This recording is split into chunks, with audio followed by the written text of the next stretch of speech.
Hey everyone, thanks for stopping by my channel today. Today I want to talk about selling and how the heck you know if it's the right time to sell or not. And the first steps that you should do if you think it is the right time to sell. By the way, I'm Aalia Scott, your friend and Kenosha Real Estate expert. If you like this content, do me a huge favor and hit that like button. It does a lot for me and grow my channel and tells YouTube that you like this. And also, drop a comment down below and tell me what you think. Now let's get into it. So the first question you have to ask yourself is, why do you want to sell? That is a very important question.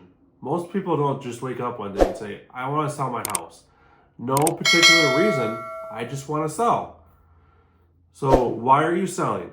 Is the house too big? Have all of your kids grown and moved off to college? Maybe you're an empty nester now? Is the house too small? Maybe you just had that third or fourth kid and you're walking through the house and you can't walk through a room without stepping on some Legos or some toddler toys. And you're thinking to yourself, oh my God, I can't do it anymore. This house is just too dang small. We need more room. This is ridiculous.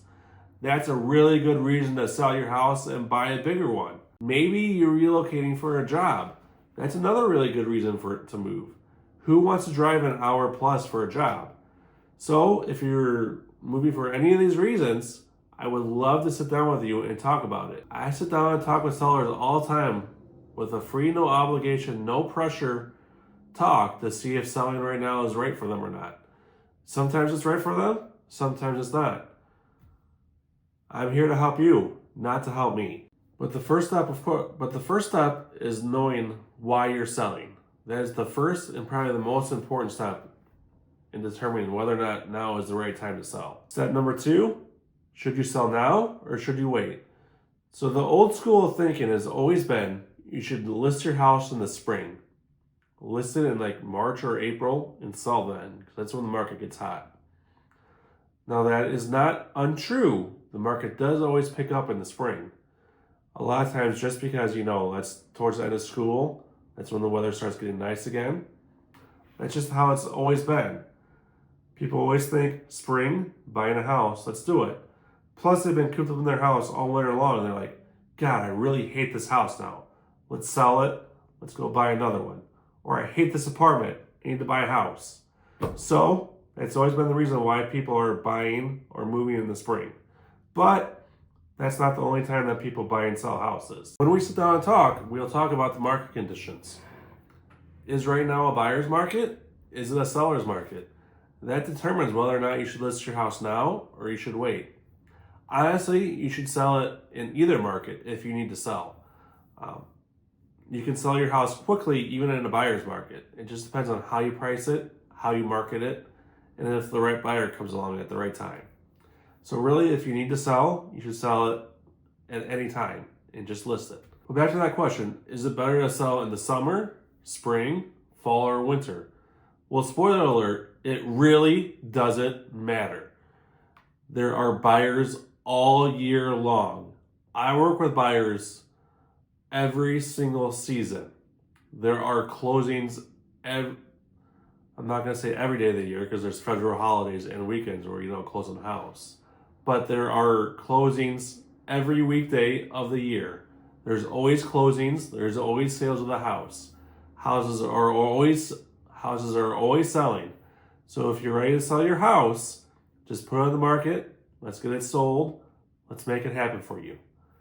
So whether it's springtime, whether it's fall time, whether it's the middle of winter time, if you're ready to sell and you have a good enough reason to sell, let's have that consultation. Let's figure out your reasons. Let's figure out where you're going to go to next. And let's get your house on the market and let's get it sold. One of the things that we're going to talk about when we sit down and meet about talking about possibly selling your house is your home's equity. So has your home appreciated since you sold it? Maybe we're in a down market when you're watching this video and your home has depreciated. It's pretty unlikely based on how things are looking right now in November of 2024, but you never know. Your home's equity and its value matter a lot. It matters because of what we list your house at. It matters because of how much money you walk away with at the end of your sale. Obviously, you want to walk away with the most amount of money possible. So your house's current value and whether or not it appreciated over the years matters a lot. If you sold now, would it net you a large return on your investment? I can't answer that for you in this video. We would have to have that discussion. We would have to talk about what you bought it for, how much you paid on it so far, whether or not you bought it for cash, what it's currently worth, those kind of stuff. We'd have to look at comparable sales in the area. Before we met, I would pull some comps in the area, what houses have recently sold for. Now you can do this on your own. You can look at Zillow and Realtor.com and stuff like that. But be careful doing that, because when you look at Realtor.com, if you look at just the active listings, what's currently for sale right now that hasn't sold yet, Realtor.com, if you look at just their Zestimate is often wrong by up to 30%. So look at the sold data. On Zillow, there's a little tab up at the top. You can sort by sold. So look at the sold listings in your area and see what houses are selling for in your area. That gives you a much better indication of what houses are currently valued at in your area. You want to see the sold data, not what Zillow says they're worth and not what they're currently on the market for. You want to see what they're selling for. That's a much better indicator of what your house is currently worth. Next, we would need to talk about personal circumstances. So are you selling because you're upsizing, because you're downsizing, or because you're relocating?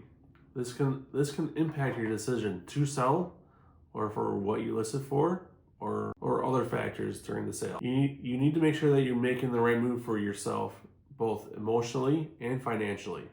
Because if you've lived in the house for the last 20 or 30 years, you've probably made a lot of memories in that house. And for some people, letting go of that house may be hard emotionally. They may not want to. So we have to have that discussion. Do you really want to sell? It may be the best move for you, but do you really want to? Some people don't want to. They want to continue living in that house. Maybe until the day that they die. So you never know. Selling can be very emotional and can be draining and can be stressful. There's the showings, there's the uncertainty, there's the emotions that happen when you do finally move out of the house. There's a lot of things that happen during the selling process. So I'm here to guide you and help you through everything. But just be aware that emotions do suddenly happen to most people when they sell. So you've decided to sell your house. That is the right option for you. Where do you start though? Well, step one, you call me to determine your home's value, and we meet and we have a consultation. I'll come and meet with you. I'll have your home's estimated value. We'll come up with a plan and a plan of attack on what we're going to do next. We're in this together, and we will work through it together. And I will keep you informed every step of the way. That's one thing that I pride myself on is communication. My sellers and my buyers always know what's going on every single step of the way. My goal is that they never have to call me and ask me any questions, that they always know what's going on, and that I'm always giving them information. Step two, decide where you go after the sale. Are you buying another home? Are you moving out of the area? Are you going to rent? Are you going to live with family? Let me help you. What's your plan? If you're planning on moving out of the area, I have contacts in every state of the country. I can help you buy somewhere else. If you're going to rent, I have landlords in the area that can help you find a rental. If you're going to live with family, I probably won't be much help in that area, but I can help you find movers in the area here that can help you move out of your current house.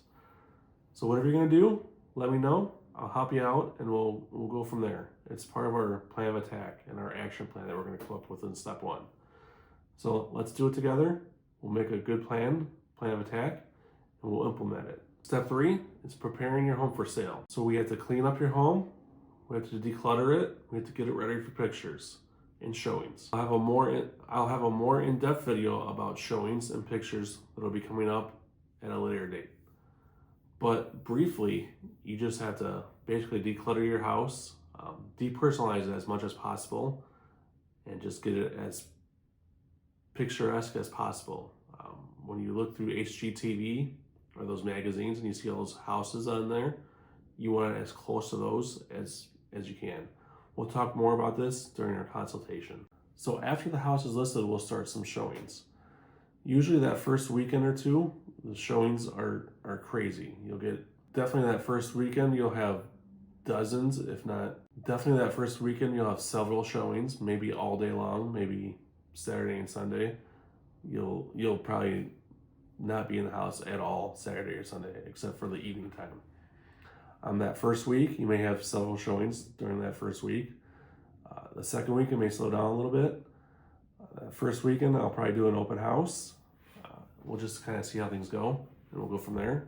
Definitely that second weekend, we'll do an open house if it hasn't sold already. And then once you're under contract, we go through all those steps. I'll have a more in-depth video about the listing process and the selling process. That'll be coming up as well too. But briefly, you go under contract. There's the title escrow process. There's the inspection process. There's the appraisal process. There's all kinds of fun processes that go on. If you guys have any questions about any steps in the selling process, drop it down in the comments for me. Send me a text, give me a call, or shoot me an email. Be happy to answer any questions for you. If you guys found this video informative, please go ahead and hit that like button for me. It really helps me out in growing my channel. If you find yourself to keep coming back to this channel for more videos, hit that subscribe button for me. It really helps me out and lets YouTube do its thing. I hope that you guys have a great day, and I'll see you in the next video.